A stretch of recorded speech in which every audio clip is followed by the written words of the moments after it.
ঝালকাঠির রাজাপুরে চলতি মৌসুমে উফশী আমন ধান ও নারিকেল উৎপাদন বৃদ্ধির লক্ষ্যে ক্ষুদ্র ও প্রান্তিক চাষিদের মাঝে বীজ, সার ও নারিকেল চারা বিতরণের উদ্বোধন করা হয়েছে।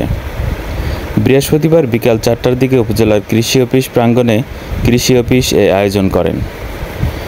উপজেলা পরিষদ চেয়ারম্যান অধ্যক্ষ মোহাম্মদ মনিরুজ্জামান উপস্থিত থেকে কৃষকদের হাতে বীজ, সার ও নারিকেল চারা তুলে দিয়ে বিতরণের উদ্বোধন করেন। এ সময় উপজেলা নির্বাহী কর্মকর্তা হাসান মোহাম্মদ সোয়াইব, উপজেলা কৃষি কর্মকর্তা শাহিদা শারমিন আফরোজ, কৃষি সম্প্রসারণ কর্মকর্তা মেহেরুন্নেসা পাপড়ি ও মোস্তাফিজুর রহমান প্রমুখ উপস্থিত ছিলেন। উল্লেখ্য, এই কর্মসূচির আওতায় এ উপজেলায় মোট ৫,৬৫০ জন ক্ষুদ্র ও প্রান্তিক কৃষকের মাঝে বিনামূল্যে বীজ ও রাসায়নিক সার সরবরাহ করা হবে। প্রতি কৃষক ১ বিঘা জমির জন্য ৫ কেজি উফশী আমন বীজ, ১০ কেজি ডিএপি সার ও ১০ কেজি এমওপি সার সহায়তা পাবেন।